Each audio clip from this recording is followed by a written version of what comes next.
그래서 얼굴에 지루성 피부염이 있는 구진형 타입, 거기에 여드름이 낀 경우는 미용 관리, 지속적인 진정 관리 이런 관리를 먼저 하기보다는 지루성 피부염의 피부염 자체를 먼저 치료하는 게 핵심입니다. 그러면 얼굴의 전체적인 색감이 좋아지고 얼굴이 하얘지고 얼굴에 윤기가 나면서 피부가 전체적으로 부은 게 사라지고 구진들도 들어가겠죠. 그러면 남는 건 여드름입니다. 그것만 싹 짜주게 되면 여드름이 쉽게 제거가 되고 다시 또 생기지 않는 피부, 튼튼한 피부 상태로 된다고 보시면 될 것 같아요.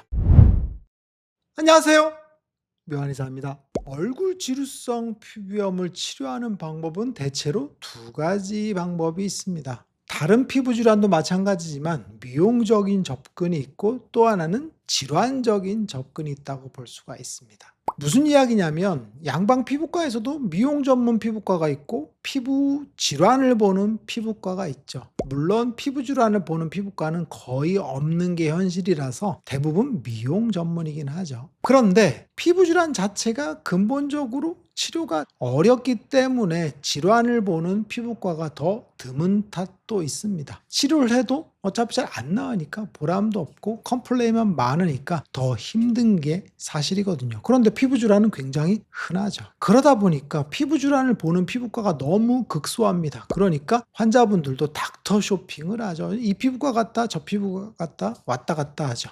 질환을 보는 게 너무 드물기 때문입니다. 그런데 대부분 미용을 전문으로 하죠. 그런데 한의원 중에서도 피부 질환을 전문으로 보는 곳이 많죠. 그런데 그 중에서도 미용을 중심으로 보는 한의원이 있고 질환을 보는 그런 한의원이 존재한다는 걸 모르시는 경우가 많습니다. 그런데 실제로 피부 미용, 즉 에스테틱을 운영하는 그런 중심의 한의원이 있고요. 그리고 피부 질환, 아토피나 이런 것들을 치료하는 한의원이 존재하겠죠. 그런데 그럼 그걸 어떻게 구분하느냐? 쉽게 구분하는 방법이 있습니다. 홈페이지를 가보시면 쉽게 알 수 있습니다. 홈페이지를 갔는데 메인 질환이 아토피, 화폐상습진 이런 것들이 중심으로 꾸며져 있고 치료 케이스가 많은 곳이면 질환 중심입니다. 반대로 여드름이 메인이고 그리고 여드름 관리에 대한 그런 부분들, 미용적인 그런 케이스들이 많다면 당연히 미용 전문이겠죠. 즉 여드름이 중심으로 하면서 피부 관리, 이런 에스테틱을 운영한다고 보시면 될 것 같아요. 왜 이렇게 쉽게 알 수 있냐? 피부 질환에서 가장 치료가 어려운 질환은 두 개가 있습니다. 단연코 아토피 피부염과 화폐상습진인데 이 두 질환을 메인으로 내세우고 치료하는 곳이 굉장히 드물고 그리고 이게 질환에서 가장 핵심적인 거라고 보시면 될 것 같아요. 그래서 아토피를 메인으로 하면서 치료를 하겠죠. 왜 그러냐면 질환 중심일 때 아토피는 치료 실력 차이가 제일 많이 나는 질환입니다. 아토피를 치료하는 게 사실상 굉장히 어렵거든요. 손도 못 대는 경우도 많습니다. 화폐상습진도 마찬가지죠. 증상이 중증화 비율이 높기 때문에 난이도가 높은 질환입니다.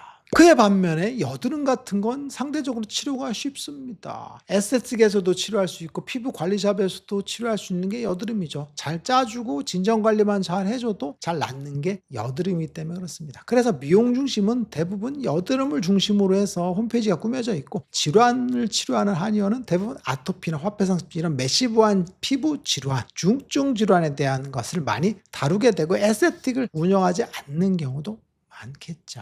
문제는 피부 질환 중에서 꽤나 어려운 질환에 속해 있지만 미용을 중심으로 치료하는 경우가 많이 일어나는 질환이 있습니다. 그게 바로 지루성 피부염입니다. 지루성 피부염은 분명히 미용 중심의 질환이 아닌데 미용을 다루는 쪽에서 많이 관리를 하거나 치료하는 경우들이 많죠. 무슨 이야기냐면 습진성 질환에 속해 있는 질환이 네 가지라 그랬죠. 지루성 피부염, 아토피, 화폐상습진 그리고 접촉성 피부염 같은 것들이 습진성 질환의 대표적인 거죠. 그래서 습진성 질환은 대부분 난치성 질환으로 분류합니다.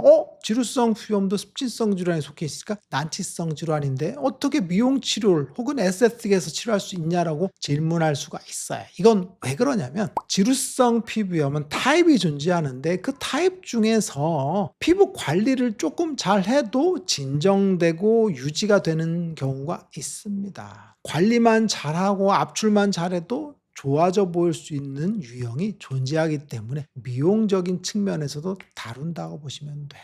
조금 더 구체적으로 얘기해 보면 지루성 피부염의 타입은 홍조형 타입, 습진형 타입, 감염형 타입입니다. 이 세 가지 타입은 미용적인 측면에서 접근하기가 굉장히 어렵습니다. 얼굴 홍조, 이건 주사 피부염처럼 얼굴이 빨개지니까 심각한 거죠. 그리고 습진형 타입은 진물나니까 관리가 거의 어렵죠. 그리고 감염형 타입이나 이런 것들은 모낭염이기 때문에 좀 더 어려울 수 있죠. 문제의 핵심은 구진형 타입입니다. 얼굴에 좁쌀 같은 구진들이 막 발생하는 경우에 뭐랑 같이 혼재된다 그랬어요? 여드름이죠. 그리고 모낭염과 같이 혼재되어 있는 타입이 구진형 타입이라고 했죠. 그래서 구진형 타입은 여드름으로 진단을 하기도 하고 오인하기도 하고 모낭염으로 인식하기도 합니다. 그런데 피부 본바탕은 구진이죠. 그래서 여드름과 겹치기가 쉽기 때문에 여드름 케어를 해줘도 실제로 피부가 좋아져 보이는 현상을 보이죠. 대체로 여드름 치료는 압출 그리고 진정 관리죠. 그래서 피부과 같은 경우는 이소티논이나 항생제 아니면 아젤리아 크림 같은 아니면 여드름 외용제를 처방을 하죠. 그리고 보통은 여드름이 완치가 없다고 해서 지속적인 관리를 하고 티켓팅을 요구를 하죠. 그래서 주기적으로 관리를 해야 됩니다라고 하는데 실제로는 지루성 피부염이 깔려 있는데 여드름이 낀 경우도 꽤나 많죠. 그래서 제가 난치성 여드름, 잘 낫지 않는 여드름은 지루성 피부염일 가능성을 꼭 염두에 두라고 이야기하는 게 바로 지루성 피부염이 깔려 있는 상태에서 여드름이 겹치면 지루성이 낫지 않으면 여드름이 잘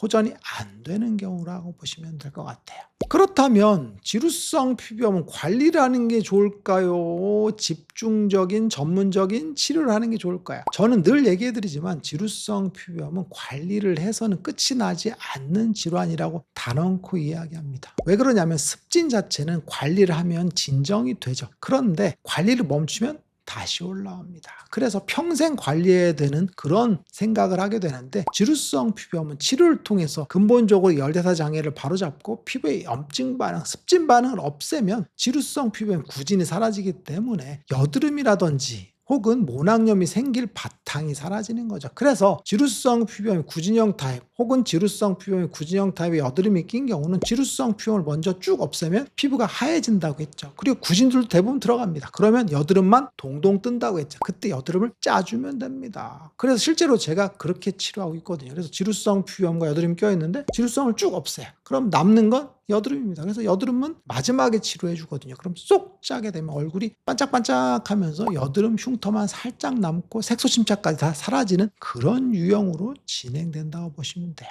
그래서 얼굴에 지루성 피부염이 있는 구진형 타입, 거기에 여드름이 낀 경우는 미용 관리, 지속적인 진정 관리 이런 관리를 먼저 하기보다는 지루성 피부염의 피부염 자체를 먼저 치료하는 게 핵심입니다. 그러면 얼굴의 전체적인 색감이 좋아지고 얼굴이 하얘지고 얼굴에 윤기가 나면서 피부가 전체적으로 부은게 사라지고 구진들도 들어가겠죠. 그러면 남는 건 여드름입니다. 그것만 싹 짜주게 되면 여드름이 쉽게 제거가 되고 다시 또 생기지 않는 피부, 튼튼한 피부 상태로 된다고 보시면 될 것 같아요. 그래서 지루성 피부염 여드름이 껴있는데 지속적인 관리만 계속해, 아니면 필링만 계속 사용을 해, 아니면 피부 진정 관리만 계속해, 이런 것들이 답이 될 수 없는 거죠. 지속적으로 매주 한 번에서 두 번 정도 가서 압출한다고 해서 여드름이 사라지느냐? 아니죠. 지루성 피부염이 낀 경우는 피부의 염증을 먼저 치료하는 게 핵심이다라는 걸 꼭 기억하시기 바라겠습니다. 묘한의사에게 궁금한 거 있으면 댓글 남겨주세요. 영상을 통해서